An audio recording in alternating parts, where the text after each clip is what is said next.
Hello everyone, কেমন আছেন সবাই? আজকে আমাদের টপিক হচ্ছে স্কিন কেয়ার লেয়ারিং নিয়ে বা স্কিন কেয়ার ইনগ্রিডিয়েন্টস নিয়ে আমরা যত মিস্টেক করি সেগুলো নিয়ে। নর্মালি আমরা কোন কোন ভুলগুলো করে থাকি, হয়তো আমরা প্রোডাক্ট ঠিকই ইউজ করছি, আমরা হয়তো আমাদের যেই কনসার্নের জন্য যে প্রোডাক্ট ইউজ করা দরকার সেটা ঠিকই ইউজ করছি, বাট হয়তো আমাদের ইউজেসের ভুলের জন্য আমরা যে বেনিফিটটা পাওয়ার সেটা পাচ্ছি না, বা হয়তো আমরা আরো ক্ষতি করে ফেলছি। তো এই ধরনের কিছু মিস্টেক্স, কার সাথে কোনটা মিক্স করতে হবে বা কখন কোনটা ইউজ করতে হবে সেটা নিয়ে আজকে আমরা কথা বলবো। তো আপনাদের যদি স্কিন কেয়ার লেয়ারিং বা কোন ইনগ্রেডিয়েন্টসের সাথে কোনটা মিক্স করা যাবে অথবা যাবে না, এ ধরনের যদি কোনো কোয়েরি বা প্রশ্ন থাকে আপনারা আমাদেরকে কমেন্টে জানাবেন, আমি চেষ্টা করব আপনাদেরকে উত্তর দেওয়ার। ওকে, তো আমরা আস্তে আস্তে আমরা টপিকে, আমাদের যে টপিক সেটাতে হচ্ছে চলে যাই। এখন আমি প্রথমে যে মিস্টেকের কথা বলবো সেটা হচ্ছে গিয়ে সানস্ক্রিন নিয়ে। আমি আশা করি এই কথাটা হয়তো আমি প্রত্যেক লাইভে কমপক্ষে একবার করে বলি। এটা বারবার বলার একমাত্র কারণ যে হচ্ছে যাতে আপনারা কেউ মানে যদি আমার লাইভ দেখে আপনারা যদি মানে অল্প কিছু মানুষও যদি সানস্ক্রিনের ইউজেসটা নিয়ে একটু মানে কনসার্ন হন, তাহলে হচ্ছে আপনাদের বেনিফিট এটার জন্য কিন্তু বারবার বলা। তো আমাদের কমন যে মিস্টেকটা সেটা হচ্ছে গিয়ে সানস্ক্রিন ইউজ করা নিয়ে। যারা হয়তো এখন সানস্ক্রিনটা ইউজ করছেন কিন্তু আবার এটাও ভাবছেন যে যেদিন খুব বেশি রোদ থাকবে না বা যেদিন মেঘলা, সেদিন হয়তো বা শীতকালে হয়তো আমার সানস্ক্রিন না ইউজ করলেই চলে, মানে সোজা কথা, রোদ যদি না থাকে তাহলে হয়তো সানস্ক্রিন ইউজ করার প্রয়োজন পড়ে না। এই এই ভুল ধারণাটা কিন্তু আমাদের মধ্যে অনেকেরই আছে। তো তাদের জন্য আপু, সূর্যের আলো যতক্ষণ থাকবে, এবং এটা ছেলে মেয়ে সবার জন্যই আসলে, সূর্যের আলো যতক্ষণ থাকবে, সূর্য যতক্ষণ থাকবে ততক্ষণই কিন্তু আপনাকে সানস্ক্রিনটা ইউজ করতেই হবে।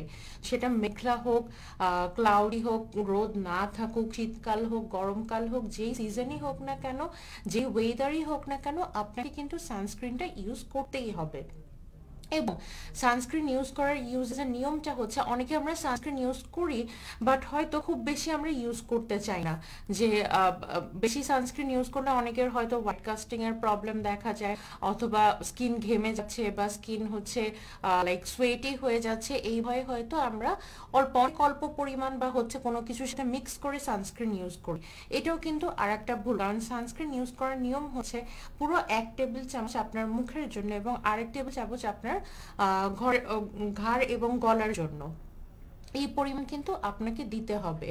এবং সানস্ক্রিন ইউজ করার পরে মিনিমাম 15 থেকে 20 মিনিট ওয়েট করে আপনি কিন্তু তারপরে ঘরের বাইরে যাবেন। এখন হ্যাঁ, অনেকে বলতে পারেন যে এই পরিমাণ সানস্ক্রিন ইউজ করলে যারা হয়তো একটু ডাস্কি স্কিন টোনের তাদের হয়তো হোয়াইট কাস্ট দিচ্ছে অনেক সানস্ক্রিনে, এবং আবার অনেকের হয়তো সানস্ক্রিন হোয়াইট কাস্ট না দিলেও ঠিকই দেখা যাচ্ছে যে একটু পরপর ঘেমে যাচ্ছে বা অয়েলি বা সোয়েটি হয়ে যাচ্ছে। তো তাদের জন্য আমি বলবো আপু, প্রত্যেক স্কিন টাইপ এবং প্রত্যেক কনসার্নের জন্য কিন্তু এখন আলাদা আলাদা করে সানস্ক্রিন আছে। আমরা আগে সানস্ক্রিন ইউজ করা নিয়ে খুব বেশি বদার ছিলাম না, কারণ আমাদের দেশে ওই লোটাসের সানস্ক্রিন ছাড়া কিন্তু আর কোনোটাই পাওয়া যেত না তখন। এই কারণে হচ্ছে গিয়ে, আর লোটাস সানস্ক্রিনটাতে কিন্তু অরিজিনালি কোনো সানস্ক্রিন মানে সান প্রোটেকশন রিয়েজেন্ট যেটা সেটা নেই। তো অ্যাকচুয়ালি প্রবলেম যেটা হতো যে ওইটা কিন্তু কোনো আইডল সানস্ক্রিন ছিল না, এবং ওইটা আমাদের স্কিনের উপর অনেক থিক লেয়ার ক্রিয়েট করায় খুবই একটা মানে আনকমফোর্টেবল সিচুয়েশন ক্রিয়েট হতো। এই কারণে আমি জানি যে সানস্ক্রিন নিয়ে অনেকেরই হয়তো একটা নেগেটিভ মাইন্ডসেট আছে, যেটা স্কিনে দিলে অনেক আনকমফোর্টেবল লাগে বা অনেকের ব্রেকআউট এই ধরনের। তো এখন কিন্তু আমাদের মার্কেটে অনেক ধরনের ভ্যারাইটি সানস্ক্রিন চলে এসেছে। ড্রাই স্কিনের জন্য, অয়েলি স্কিনের জন্য, matte finish, moisturising finish, white cast কম দিবে এরকম, বা ফেয়ার স্কিন, এমনকি স্কিন টোন অনুযায়ী কিন্তু সানস্ক্রিন চলে এসেছে। তো এখন যেহেতু আমাদের কাছে অনেক অপশন আছে, তাই আমি বলবো আপনাদেরকে, আপনারা একটু স্টাডি করে, একটু হচ্ছে রিভিউজ দেখে বা হচ্ছে সাজেশন দরকার হলে আমাদেরকে আস্ক করে, আপনার স্কিন টাইপটা ঠিক মতন বললে আমাদেরকে জিজ্ঞেস করলে কিন্তু আমরা আপনাদেরকে সাজেশন দিয়ে দেবো যে কোন সানস্ক্রিনটা আপনার স্কিনের জন্য বা আপনার স্কিন টোনের জন্য। তো আপনার সব প্রবলেম সলভ করার মতন সানস্ক্রিনই কিন্তু এখন মার্কেটে আছে। আমাদের যেটা করতে হবে, ব্লাইন্ডলি পারচেস না করে আমাদেরকে একটু জানতে হবে আমাদের স্কিন টাইপ কীরকম, আমাদের স্কিনের ধরনটা কীরকম, এবং সেইভাবেই আমাদেরকে সানস্ক্রিন চুজ করতে হবে। এবং শুধু তাই না, আমাদের কিন্তু মিনিমাম যে SPF এবং হচ্ছে মানে আর প্রোটেকশন, যেটা মেইনলি মানে UVA এবং UVB এর জন্য যে প্রোটেকশনটা, সেই প্রোটেকশন মেজারটাও কিন্তু ঠিক রাখতে হবে। কারণ আমাদের ওয়েদারটা কিন্তু আসলে অনেক বেশি হিউমিড এবং হট, আমাদের স্কিন মানে আমাদের ওয়েদার টেম্পারেচার অনেক বেশি থাকে। আর প্লাস আমাদের ওয়েদার কিন্তু অনেক বেশি ফ্লাকচুয়েটিংও, যে আজকে সকালে হয়তো খুব রোদ, বা হচ্ছে সকালে খুব বৃষ্টি, বেলা বাড়তেই হয়তো খুব রোদ চলে আসছে। এই জন্য যেটা আমাদের করতে হবে, আমাদেরকে বাইরে যারা বের হবেন তাদেরকে অবশ্যই SPF 50 সানস্ক্রিন ইউজ করতে হবে, এবং সেই সাথে PA++ এর সানস্ক্রিন ইউজ করতে হবে। SPFটা বেসিক্যালি UVB থেকে প্রোটেকশনের জন্য, এবং PA যেটা সেটা হচ্ছে UVA এর প্রোটেকশনের জন্য। দুটাই কিন্তু দুই ধরনের ইউভি রশ্মি কিন্তু আমাদেরকে হার্ম করে। সো এই জন্য, এবং সানস্ক্রিন ইউজ না করলে আর একটা ক্ষতি কিন্তু আমাদের হয়, সেটা ডিপ ড্যামেজ তো হচ্ছেই, তাছাড়া আমাদের এই ডিপ ড্যামেজের কারণে স্কিনটা শেগি হয়ে যাবে, আমাদের স্কিন এজ হয়ে যাবে তাড়াতাড়ি। এছাড়াও আর একটা যেটা প্রবলেম, সানস্ক্রিন ইউজ না করলে দেখা যাচ্ছে অনেকেরই 40-45 বছর পরে এই প্রবলেমটা কিন্তু আমরা এখন অনেক ফেস করছি। প্রত্যেকে জিজ্ঞেস করছেন যারা 30+ বা 35-40 এই এজে যারা চলে গেছেন, তার প্রত্যেকে আমাদেরকে জিজ্ঞেস করেন ফ্রেকলস বা মেস্তা বা তিল হয়ে যাচ্ছে মুখে, এখন আমরা কি করব। অ্যাকচুয়ালি মেস্তা বা ফ্রেকলস পড়ে যাওয়ার পরে সেটা কিন্তু রিমুভ করার জন্য লেজার ছাড়া আর কোনো উপায় নেই। বেসিক্যালি প্রোডাক্ট দিয়ে আপনি হয়তো কন্ট্রোল করে রাখতে পারবেন যাতে ভবিষ্যতের ফ্রেকলস না হয়, কিন্তু এক্সিস্টিং ফ্রেকলস রিমুভ করার জন্য কিন্তু কোনো প্রোডাক্ট আপনাকে হেল্প করবে না। তো ফ্রেকলসকে অ্যাভয়েড করার একমাত্র উপায় হচ্ছে রেগুলার সানস্ক্রিন ইউজ করা, কারণ সানস্ক্রিন ইউজ না করার কারণে কিন্তু ওই জায়গাগুলো অতিরিক্ত পিগমেন্টেড হয়ে আমাদের ফ্রেকলস ক্রিয়েট করছে। তাই আমি বলবো যে prevention is always better than cure. আপনার লেজার বা ফার্দার ট্রিটমেন্টের জন্য যে খরচ হবে তার থেকে অনেক কম খরচে কিন্তু আপনি সানস্ক্রিন নিয়ে সেটা হচ্ছে কি প্রোটেকশনের জন্য ইউজ করতে পারেন। এবং আরেকটা যেটা আমরা ভুল করি, আমরা মনে করি যে সানস্ক্রিন সারা দিনের জন্য একবার ইউজ করলেই হবে, তাও কিন্তু না। প্রত্যেক 2 থেকে 3 ঘন্টা পর পর কিন্তু আপনাকে সানস্ক্রিন রিঅ্যাপ্লাই করতে হবে, কারণ আমাদের সানস্ক্রিন কতক্ষণ লাস্ট করবে সেটা ডিপেন্ড করে হচ্ছে SPF ফ্যাক্টরের উপরে এবং হচ্ছে আমাদের ওয়েদারের উপরে। SPF 50 থেকে বেশি যদি আপনি ইউজ করেন তাহলে আমাদের সানস্ক্রিনের কেমিক্যাল রিয়েজেন্টের পরিমাণ কিন্তু বেড়ে যাবে, এবং তখন এটা হবে সানস্ক্রিন থেকে আপনার ব্রেকআউট শুরু হবে। তাই আমাদের SPF 50-র উপরেও কিন্তু খুব যে যাওয়া উচিত তাও কিন্তু না। এই জন্য আমাদেরকে যেটা করতে হবে, 2 থেকে 3 ঘন্টা পর পর সানস্ক্রিনটা রিঅ্যাপ্লাই করতে হবে। আর যারা ঘরে থাকবেন তাদের জন্য কিন্তু, বা রান্না করবেন তাদের জন্য সানস্ক্রিনটা জরুরি। তারা SPF 50 ইউজ না করলে SPF 35 ইউজ করতে পারে।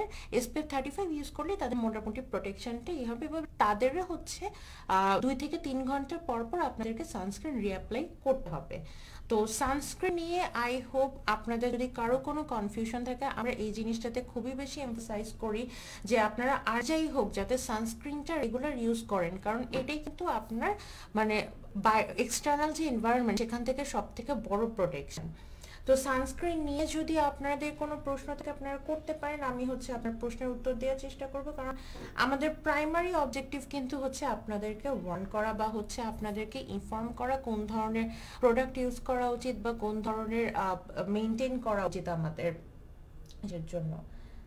আপু জাহান আপু বলেছেন আপু ভালো সানস্ক্রিন সাজেস্ট করুন। আপু এই যে আপনি যখন আমাদের কাছে, আমাদের কেন সবার কাছে যখন সাজেশন চাবেন, আপনারা ব্লাইন্ডলি একটা সানস্ক্রিনের সাজেশন না চেয়ে আপনারা আপনাদের স্কিন টাইপটা উল্লেখ করবেন, আপনাদের স্কিন কনসার্ন এমনকি স্কিন টোনটাও উল্লেখ করবেন।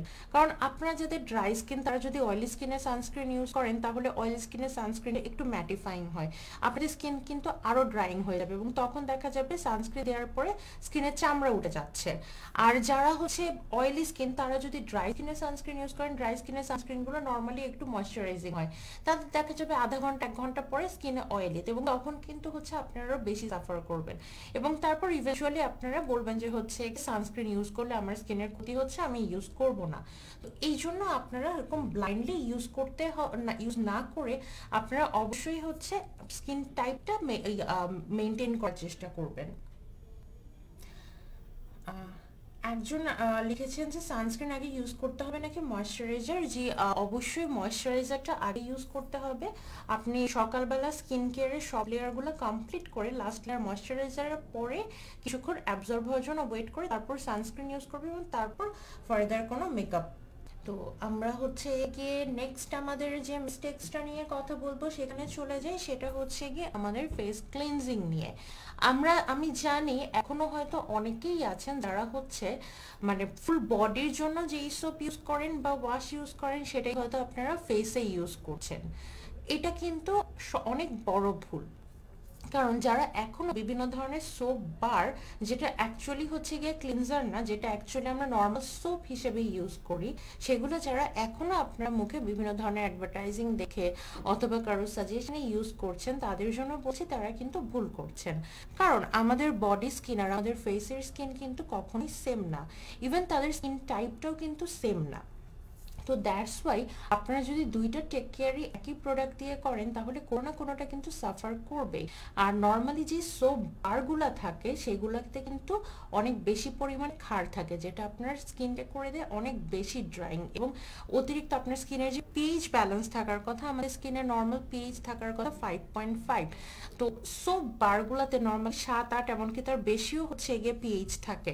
তো আপনি যখন এরকম অতিরিক্ত পিএইচ এর সোপ বার মুখে ইউজ করছেন, সোপ বার কেন, যে কোনো ফেস ওয়াশে আপনারা অবশ্যই পিএইচটা কত সেটা হচ্ছে দেখার চেষ্টা করবেন। যখন আপনারা 7 বা 8 বা এর উপরে কোনো ফেস ওয়াশ বা ক্লিনজিং প্রোডাক্ট ইউজ করছেন তখন কিন্তু আপনাদের স্কিনের যে ন্যাচারাল পিএইচটা সেই ব্যালেন্সটা কিন্তু নষ্ট হয়ে যাচ্ছে, এবং এই পিএইচ ব্যালেন্স নষ্ট হয়ে যাওয়ার কারণে আপনারা যখন এর পরে লেয়ারিং করবেন বিভিন্ন স্কিন কেয়ার প্রোডাক্টগুলো, হতে পারে সেটা সেরাম, এসেন্স, ময়শ্চারাইজার, সেগুলো কোনোটাই কিন্তু প্রত্যেকটা টোনার না, অ্যাকচুয়ালি সিরাম, এসেন্স, ময়শ্চারাইজার এগুলো কিন্তু র্যান্ডামলি স্কিনে অ্যাপ্লাই করলেই হবে না। এই প্রোডাক্টগুলোর বেনিফিট পাওয়ার জন্য আপনাদের কিন্তু একটা পিএইচ মিনিমাম মেনটেন করতে হবে। আর যারা অ্যাক্টিভস ইউজ করেন, ধরেন ভিটামিন সি, এইচএ, বিএইচ এগুলো যারা ইউজ করেন তাদের কিন্তু অবশ্যই খেয়াল রাখতে হবে এই প্রোডাক্টগুলো কিন্তু আপনার লোয়ার পিএইচে মানে 7-এর নিচে হচ্ছে কাজ করে, 7 বা 6-এর নিচে কাজ করে। তো আপনি যদি এর আগে সোপ দিয়ে আপনার পিএইচটা 8 বা 9 রেখে দেন এবং তারপর যদি আপনি ভিটামিন সি অ্যাপ্লাই করেন, আপনার ভিটামিন সি লাগানো আর না লাগানো কিন্তু সমান, সে কোনো কাজই করবে না। তার কারণ ভিটামিন সিটা কিন্তু সবসময় লোয়ার পিএইচে কাজ করবে এই ধরনের যে কোনো অ্যাক্টিভ ইনগ্রিডিয়েন্টস। সো এই কারণে আপনারা ক্লিনজার, আমরা অনেকেই ভাবি যে মুখ তো ক্লিন করলেই হলো, তো এটার আবার এত কিছুর কি দরকার, যে কোনো একটা ফেস ওয়াশ বা সোপ দিয়ে মুখটা ক্লিন করলেই হলো।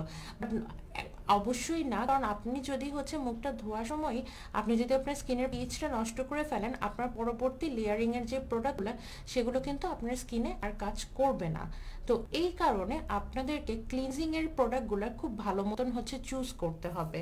আপনাদেরকে একটা ভালো লো পিএইচ ক্লিনজার চুজ করতে হবে এবং তাতে কোনো অ্যালকোহল বা ওভারড্রাইং এজেন্ট যাতে না থাকে এটা দেখতে হবে।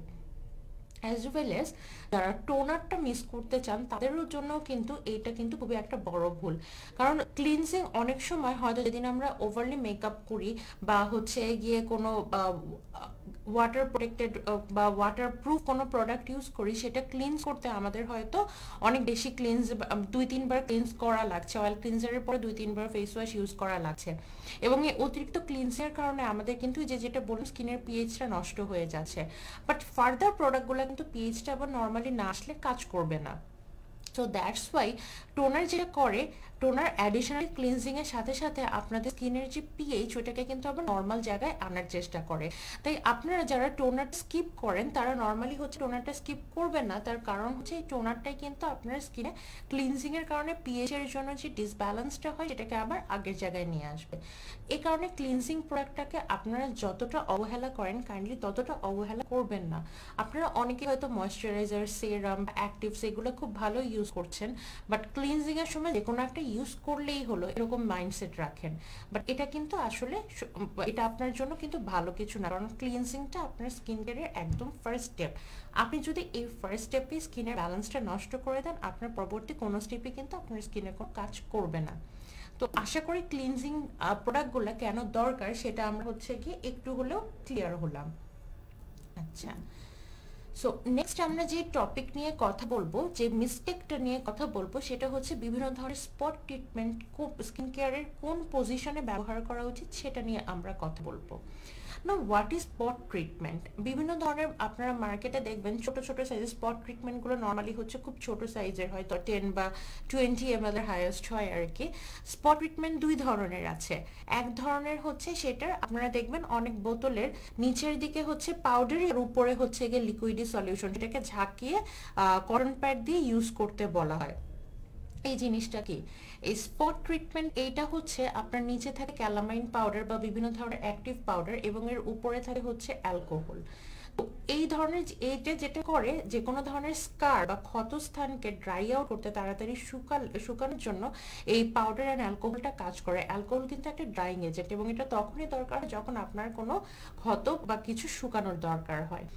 এছাড়াও আরেক ধরনের স্পট ট্রিটমেন্ট আছে, সেটা হচ্ছে এসেনশিয়াল অয়েল, যেমন টি ট্রি অয়েল, যেটা আমরা সবাই জানি যে এটা হচ্ছে কি এই এসেনশিয়াল অয়েলগুলোতে অ্যান্টিব্যাকটেরিয়াল প্রপার্টি থাকে এবং সেটা স্পট মানে আমাদের ফার্দার ব্যাকটেরিয়ার গ্রোথকে প্রিভেন্ট করে, যাতে আর কোনো ব্রেকআউট না হয় এবং যে ব্রেকআউটটা হচ্ছে সেটার ইনফ্লামেশনও যাতে কম হয় তাতে হেল্প করে।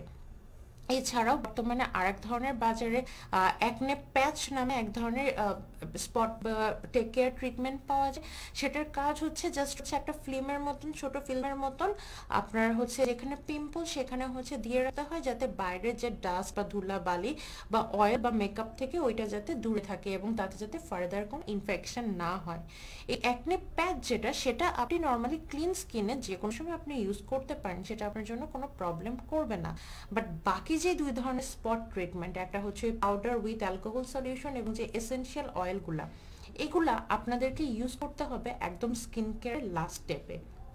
অনেকেই ফেস ওয়াশ করার পরেই মুখে হচ্ছে গিয়ে টি ট্রি অয়েল দিয়ে দেন, অথবা অনেকে হচ্ছে ফেস মাস্কের সাথে ভরে এক মানে হিউজ পরিমাণে এসেনশিয়াল অয়েল কিন্তু ঢেলে দেন।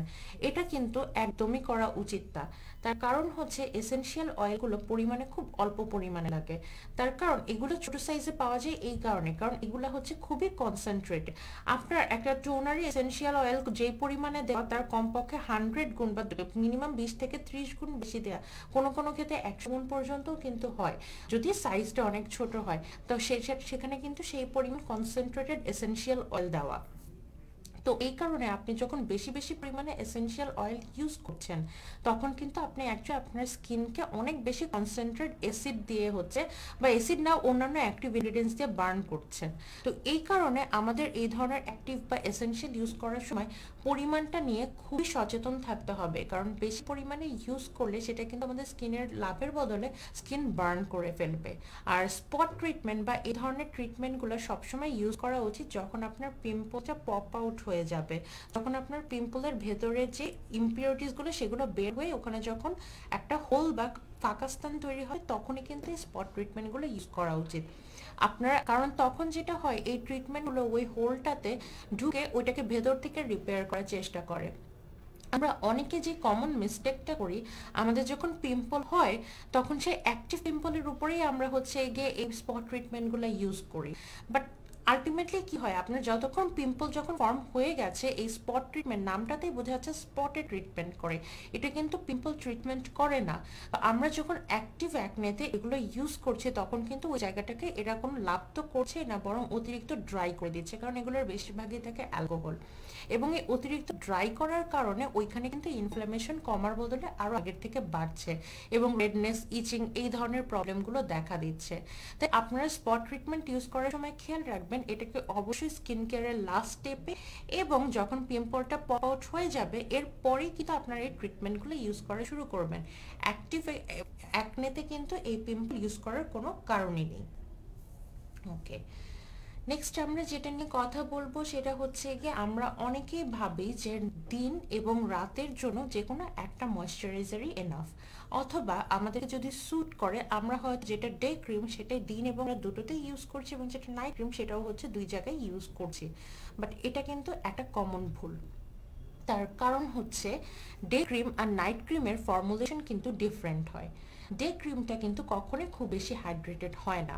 এছাড়াও আমরা যেহেতু নর্মালি ডে ক্রিম দিয়ে বাইরে যাব এরকম ধরনের ম্যানুফ্যাকচারার কিন্তু এটাই অ্যাজিউম করেন, এবং তার এই কারণে যেটা করেন বাইরে আমাদের অতিরিক্ত সোয়েটিং বা অয়েলি স্কিন যাতে হয়ে না যায় এজন্য ডে ক্রিমে ময়শ্চারাইজিং এর এজেন্টের পরিমাণ বা হাইড্রেটিং এজেন্টের পরিমাণ অনেকটাই কম থাকে। সেটা আবার নাইট ক্রিমে আপনি যেহেতু স্কিনকে টোটালি রেস্ট দিচ্ছেন, আপনার স্কিনের ওয়াটার আর অয়েল ব্যালেন্সটা ঠিক করার জন্য আপনার নাইট ক্রিমগুলো হয় ডে ক্রিম থেকে একটু বেশি হাইড্রেটিং। আপনি যদি ডে ক্রিমটা নাইটে ইউজ করেন তাহলে কিন্তু আপনার স্কিনের যে প্রপার ডিপ হাইড্রেশনটা দরকার সেটা কিন্তু আপনার স্কিন রাতে পাচ্ছে না। সো আপনার স্কিন কিন্তু একটু হলেও ডিহাইড্রেটেড হয়ে যাচ্ছে। আর নাইট ক্রিমটা যদি আপনি ডেতে ইউজ করেন তাহলে যে প্রবলেমটা হয় নাইট ক্রিমগুলো একটু হাইড্রেটিং অ্যান্ড ময়শ্চারাইজিং হয়, এটা কিন্তু ডে ক্রিমের থেকে একটু বেশি অয়েল অ্যান্ড সোয়েট প্রডিউস করবে, এবং যেহেতু আপনি বাইরে থাকবেন এই অতিরিক্ত অয়েল সোয়েট কিন্তু ডাস্টের সাথে মিলে আপনার স্কিনে ব্রেকআউট ক্রিয়েট করে ফেলবে। তাই এই কারণে আপনারা হয়তো অনেকেই ভাবেন এটা জাস্ট হচ্ছে গিয়ে সেল করার একটা স্ট্র্যাটেজি, যে হচ্ছে একই জিনিসকে day cream and night cream নাম দিয়ে রাখা, যে ডে ক্রিম আর নাইট ক্রিম বোধহয় অ্যাকচুয়ালি একই জিনিস, বাট নট নেসেসারিলি। আপনার বেশিরভাগ কেসে কিন্তু ডে ক্রিম এবং নাইট ক্রিমের ফর্মুলেশনটা ডিফারেন্ট হয় এই জিনিসগুলো মাথায় রেখেই। তাই আপনারা অবশ্যই ডেতে ডে ক্রিমই ইউজ করবেন, নাইটে নাইট ক্রিম ইউজ করবেন। কিছু অল পারপাস ক্রিম থাকে সেগুলোর কথা আলাদা, বাট যেটা ডেটার উপরে লেখা আছে ডে ক্রিম সেটা কিন্তু অবশ্যই আপনি নাইটে ইউজ করতে পারবেন না। ইয়াসমিন আপু লিখেছেন, আপু আমি একজন গৃহিণী, সানস্ক্রিন লাগাতে হবে, লাগানোর নিয়মও বলবেন। হ্যাঁ আপু, আপনাকে অবশ্যই সানস্ক্রিন লাগাতে হবে, কারণ আপনি যেই ঘরে থাকছেন সেই ঘরেও কিন্তু বাইরে থেকে সানলাইট আসছে, এবং এই সানলাইট আসলে কিন্তু আপনার স্কিনে ইউভি এ ইউভি বি এই রেগুলো কিন্তু পড়ছে। যদি রোদ নাও আসে তা হয়তো রোদ যদি না আসে ইউভি ভিটা প্রোটেক্টেড হয়, কিন্তু ইউভি এর কিন্তু আলো আসলে আপনার স্কিনে এসে পড়ছে।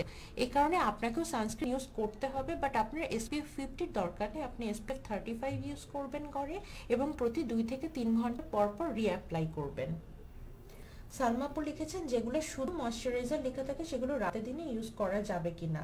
হ্যাঁ আপু, আপনার অল পারপাস বা ওখানে যদি ডে এন্ড নাইট উল্লেখ না করা থাকে আপনি ইউজ করতে পারবেন, বাট মেক শিওর ডেতে আপনি খুব বেশি ইউজ করবেন না, আপনি ডেতে খুব অল্প পরিমাণে ইউজ করবেন আপনার স্কিনে যতটুকু দরকার, আর নাইটে আপনি দরকার হলে যে পরিমাণ আপনার স্কিনের ডিপ হাইড্রেশনের জন্য যেটুকু রিকমেন্ডেড সেটুকু আপনি ইউজ করতে পারেন। তাসমিন আপু লিখেছেন, মেডিকেটেড ক্রিমগুলোকে ময়শ্চারাইজার ইউজ করার পরে করতে হবে। হ্যাঁ, মোস্ট অফ দ্য মেডিকেটেড ক্রিমই অ্যাকচুয়ালি স্কিন কেয়ারের লাস্ট স্টেপে ইউজ করতে হয়, কারণ আপনার স্কিন যখন টোটালি হেলদি পজিশনে থাকে তখনই তারা বেটার কাজ করে। উর্মি আপু লিখেছেন, হ্যালো কেমন আছেন, কম্বিনেশন স্কিন, আমার স্কিন টোন ডার্ক, অনেক সানস্ক্রিন দিয়েছি বাট সবগুলো কিছুক্ষণ পর আরো কালো লাগে, মুখ লাল হয়ে যায়, আর হচ্ছে আমার স্কিন ড্রাই। আচ্ছা আপু, আপনি হচ্ছে গিয়ে যে সানস্ক্রিন ইউজ করার পরে আপনার স্কিন ডার্ক হয়ে যাচ্ছে তার কারণ আপনার স্কিনে সানস্ক্রিনটা অক্সিডাইজ হয়ে যাচ্ছে। তো এই জন্য আপনি যেটা করতে পারেন, আপনার স্কিনটা যেহেতু ড্রাই, আমাদের এক্সিকিউটিভরা আপনাকে হচ্ছে গিয়ে ড্রাই সানস্ক্রিনের হচ্ছে সাজেশন দেবে, যেটা আমাদের আছে, বা আমি যদি কয়েকটা সাজেশন দিতে চাই সেক্ষেত্রে আমি বলতে পারি যে মিশের ওয়াটার এসেন্স টাইপের একটা সানস্ক্রিন আছে, যেটা পিঙ্ক বোতল না, যেটা হচ্ছে গিয়ে ম্যাটিফাইং না, মিশারি হচ্ছে গিয়ে একটা হোয়াইট কালারের আপনার ময়শ্চারাইজিং সানস্ক্রিন আছে, সেটা আপনি ইউজ করতে পারেন, সেটা আপনাকে কালো করবে না। এবং যেহেতু আপনার স্কিনে অক্সিডাইজ হয়ে যাচ্ছে, আপনি যেটা করতে পারেন সানস্ক্রিন ইউজের কিছুক্ষণ পর 15 থেকে 20 মিনিট পরে আপনি আপনার স্কিনে একটু পাউডার ডাস্ট করতে পারেন, যেটা আপনার অক্সিডাইজেশনটাকে কিছুটা হলেও কন্ট্রোল করবে। সালমাবু লিখেছেন, সানস্ক্রিন ইউজ করলে বেকআউট হয়, কি করব। আপু, আপনি হচ্ছে গিয়ে একটু নন কমেটোজেনিক এবং ডার্মাটোলজি টেস্টেড সানস্ক্রিন ইউজ করার চেষ্টা করবেন, আশা করি আপনার ব্রেকআউট হবে না। আর সানস্ক্রিন ইউজ করার আগে কিন্তু আপনার মুখে ভালো করে ক্লিনস অ্যান্ড ময়শ্চারাইজ করতে হবে। র ফেসে বা ডার্টি বা ডাস্টি ফেসে কিন্তু কখনোই আপনি সানস্ক্রিন ইউজ করলে সেটা কিন্তু স্বাভাবিক, সানস্ক্রিনে কিছুটা হলেও তো কেমিক্যাল রিয়েজেন্ট থাকে, তো সেটা কিন্তু আপনার স্কিনে ব্রেকআউট ক্রিয়েট করবেই। ফারহান আপু লিখেছে, সানস্ক্রিনকে আই এরিয়াতে ইউজ করা যাবে কিনা। অবশ্যই আপু, আপনি আন্ডার এরিয়াতে অবশ্যই সানস্ক্রিন ইউজ করবেন, তা না হলে এই জায়গাগুলোতে এমনিতেই আমাদের অনেক পাতলা থাকে, সো আরো বেশি ডার্ক হয়ে যাবে। সো আপনারা অবশ্যই হচ্ছে আন্ডার এরিয়াও সানস্ক্রিন ইউজ করবেন, বাট আপনার প্রেশারটা দেওয়ার সময় একটু খেয়াল রাখবেন, কারণ এই জায়গাগুলো অনেক সেন্সিটিভ হয়, এখানে খুব আস্তে করে আপনারা ময়শ্চারাইজ ট্যাপ করে অ্যাপ্লাই করবেন, খুব বেশি ঘষাঘষি আপনারা করবেন না। আচ্ছা, আমরা আবার পরে প্রশ্নে ফেরত আসবো। এখন আমরা আর কিছু মিস্টেকস নিয়ে কথা বলি। একটা এখন রিসেন্টলি আমি দেখছি যে হচ্ছে সবাই অনেকেই অনেক ধরনের সাজেশন দেন, এবং এই সাজেশন দেওয়ার সময় আপনারা হয়তো অনেকে না যে অনেক ভুলভাল সাজেশন দেন। তো এরকম একটা সাজেশন হচ্ছে, আমি অনেকেই দেখেছি বলতে যে কোকোনাট অয়েল দিয়ে বা কোকোনাট অয়েল বা অলিভ অয়েল বা পাশে যে অয়েলগুলো নর্মালি থাকে সেই অয়েলগুলোকে ময়শ্চারাইজার হিসেবে বা ক্লিনজার হিসেবে ইউজ করা। এটা কিন্তু একদমই উচিত না। তার কারণ হচ্ছে কোকোনাট অয়েল বা অলিভ অয়েল এই ধরনের থিক অয়েলগুলা কিন্তু আমাদের পোর ব্লক করে। তাই আমরা যখন স্কিনে এই ভারী অয়েলগুলো ইউজ করব, এটা কিন্তু আমাদের পোরটাকে ব্লক করে দিব। এবং পোর হচ্ছে কি আমাদের লোমকূপগুলো, এগুলোর আউটার লেয়ারে যে হোলটা থাকে সেটা এই থিক অয়েল দিয়ে যদি ব্লক হয়ে যায়, তখন কিন্তু আমাদের স্কিন আর ব্রেথ করতে পারছে না। এবং স্কিনটা যখন ব্রেথ করতে না পারবে, যখন হচ্ছে সোয়েটিং না হতে পারবে, বা হচ্ছে গিয়ে আমাদের যখন ভেতরকার যে হচ্ছে টক্সিনগুলো সেগুলো যখন না হতে পারবে, তখনই কিন্তু আমরা ব্রেকআউট হবে এবং পিম্পল পপ আউট হওয়া শুরু হবে।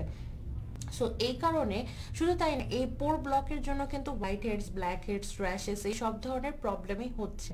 সো সেই কারণে আমাদের কিন্তু কখনোই এই ধরনের তেলগুলো দীর্ঘক্ষণ আমাদের স্কিনে দিয়ে রাখা উচিত না। ইনফ্যাক্ট ক্লিনজার হিসেবে এটা ইউজ করা উচিত না, কারণ আমি একটু আগেই বলেছি ক্লিনজারের পারপাস যে শুধু আমাদের ফেসকে ক্লিন করা তা কিন্তু না। ক্লিনজারের আরও একটা পারপাস হচ্ছে আমাদের স্কিনের যে ন্যাচারাল পিএইচ সেটাকে আবার নর্মালি নিয়ে আসা, যাতে পরবর্তী লেয়ারিংগুলো আমার ঠিক মতন হয় এবং পরবর্তী স্কিন কেয়ার প্রোডাক্টগুলো আমাদের স্কিনে ঠিকঠাক মতন কাজ করে। সো এই কারণে আপনারা কখনোই এই ধরনের নন কমেডোজেনিক অয়েল, এই ধরনের কমেডোজেনিক অয়েলগুলো, কমেডোজেনিক মানে যেগুলো আমাদের পোর ব্লক করে কমেডন ক্রিয়েট করতে পারে, এই কমেডোজেনিক কোকোনাট অয়েল কিন্তু খুবই কমেডোজেনিক একটা অয়েল। এই ধরনের অয়েলগুলো আপনারা কখনোই কিন্তু ফেসে সরাসরি দিবেন না, এবং অ্যাক্সিডেন্টালি দিলেও আপনারা বেশিক্ষণ রাখবেন না। ইনফ্যাক্ট আপনারা যেদিন চুলে তেল দিবেন সেদিন মেক শিওর, এই জন্য আমরা সবসময় সাজেস্ট করি যে হচ্ছে গিয়ে আপনারা চুলে তেল দিয়ে সারা রাত রাখবেন না, কারণ চুলে তেল দিয়ে সারা রাত রাখলে ঘাম আর তেল মিলে আমাদের মুখে যখন পড়ে সেটাও কিন্তু আমাদেরকে ব্রেকআউট, যাদের স্কিনে একটু সেন্সিটিভ তাদের স্কিনে ব্রেকআউট ক্রিয়েট করে ফেলে। আবার হতে গিয়ে চুলে তেল দিয়ে আপনি যদি চুল ছাড়া রাখেন, এই চুলটা যখন আপনার মুখে পড়ছে তখনও কিন্তু সেটা আপনার ব্রেকআউট ক্রিয়েট করতে পারে।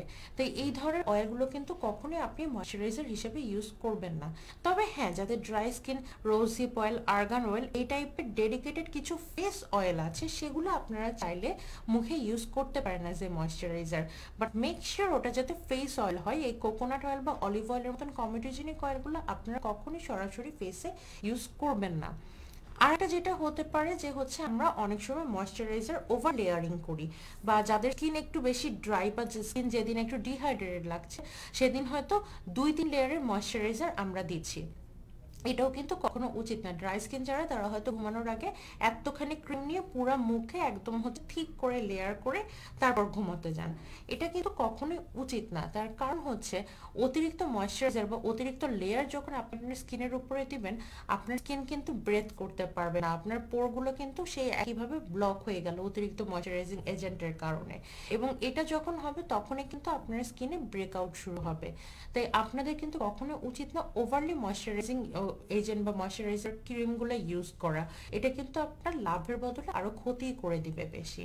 তাই আপনারা হচ্ছে স্কিনে যতটুকু রিকমেন্ডেড, বা আমি সবসময় সাজেস্ট করব আপনারা অল্প অল্প করে প্রথমে অল্প পরিমাণে হচ্ছে গিয়ে লেয়ার করবেন। তারপর যদি আপনাদের মনে হয় না আমার স্কিন এর পরেও ড্রাই লাগছে আর একটু বেশি লেয়ার দিলে ভালো হয়, তখন আপনারা সেকেন্ড লেয়ারে যাবেন। প্রথমেই কখনো এক গাল নিয়ে আপনারা মুখে ঘষাঘষি করবে না, এটা কিন্তু আপনার স্কিনের জন্য ভালো কিছু নয়।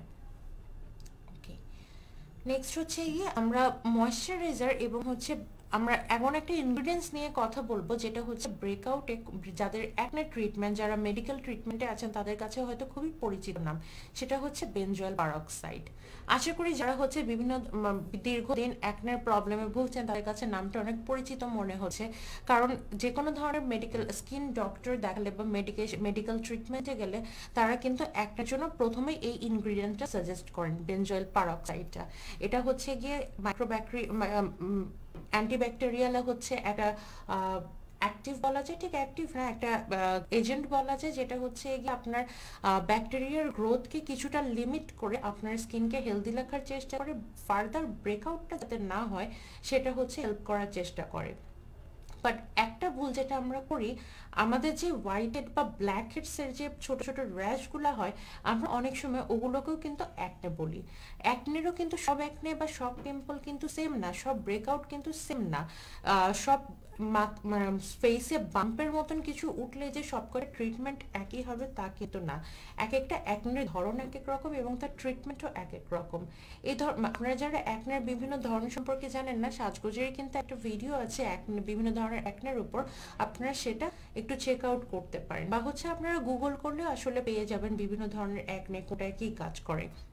এই বেনজয়েল পারক্সাইডটা কিন্তু কখনোই হোয়াইট হেডস বা ব্ল্যাক হেডস এগুলোর জন্য কাজ করে না।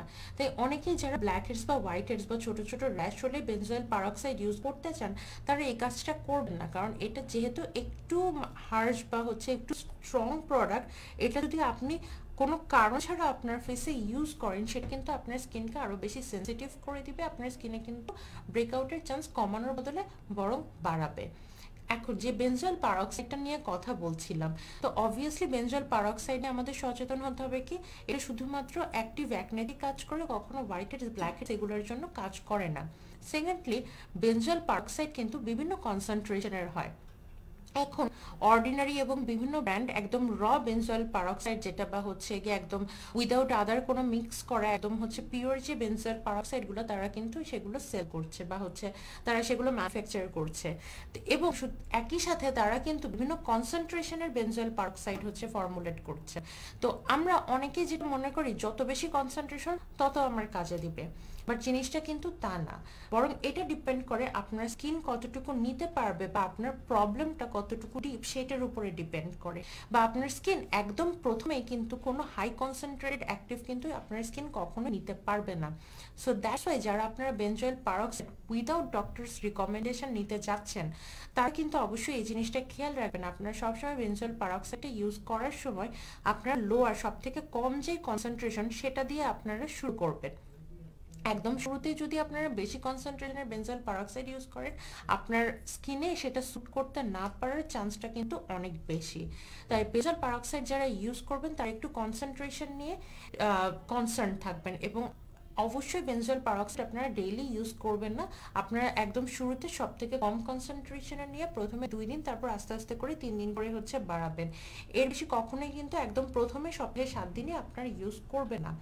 এছাড়া যে কোনো অ্যাক্টিভস বা এই ধরনের ইনগ্রিডিয়েন্টস, স্ট্রং বা হার্শ ইনগ্রিডিয়েন্টসগুলো ইউজ করার সময় আপনারা অবশ্যই প্যাচ টেস্ট করে নেবেন। এটা কিন্তু আমাদের অনেক বড় একটা ভুল। আমরা অন্যের সাজেশনে প্রোডাক্ট কিনে হয়তো প্রথম দিন থেকে পুরো মুখে লাগানো শুরু করি, এবং সামহাও ওই প্রোডাক্টটা যদি স্যুট না করে তার রেজাল্টটা হয় খুবই ভয়াবহ, কারণ আমাদের পুরো মুখে দেখা যাচ্ছে ব্রেকআউট শুরু হচ্ছে, জায়গায় জায়গায় লাল হয়ে যাচ্ছে, ব্লিস্টার্স হয়ে যাচ্ছে। এটা কিন্তু আপনারা চাইলে ইগনোর করতে অ্যাভয়েড করতে পারতেন, কারণ হ্যাঁ হয়তো বা হচ্ছে সব প্রোডাক্ট যে সবার স্যুট করবে তা তো না।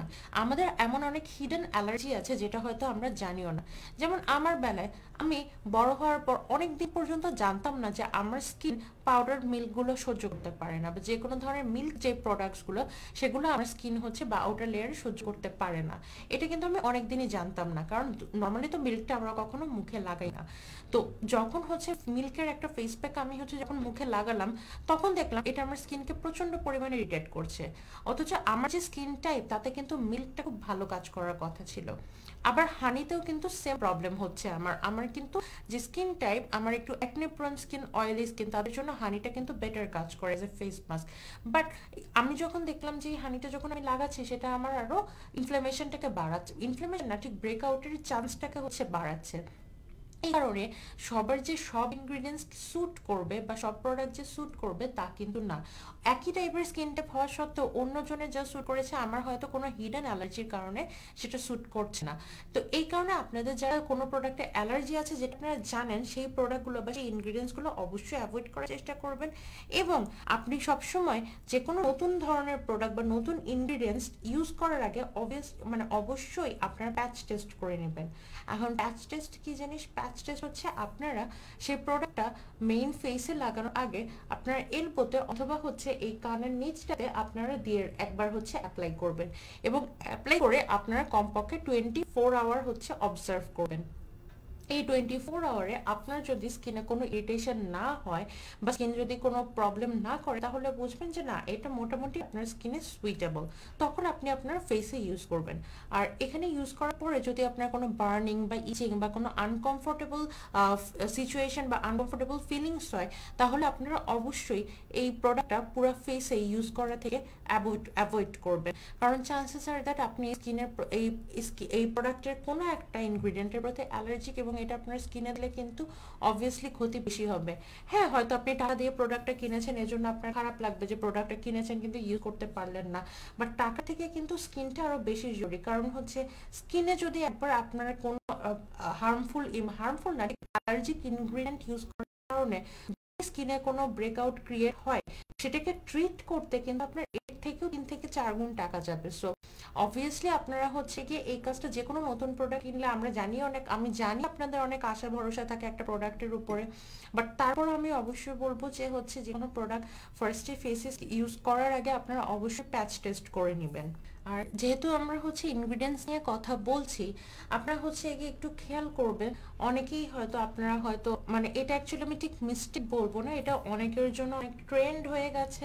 আবার কেউ কেউ যারা জানেন তারা এটাকে অবভিয়াসলি অ্যাভয়েড করে চলেন, বাট আমার দায়িত্ব আপনাদেরকে হচ্ছে জানানো, তাই আমি এইটা নিয়ে টপিকটা নিয়ে বলছি যে অনেকেই হয়তো কারো একজনের স্পট বা হচ্ছে গিয়ে স্কিন টোন রাতারাতি ফর্সা হয়ে গেছে দেখে বা স্পট রাতারাতি চলে গেছে দেখে বিভিন্ন ধরনের পাকিস্তানি গড়ি, চাঁদনি এই টাইপের ক্রিমগুলো ইউজ করবেন।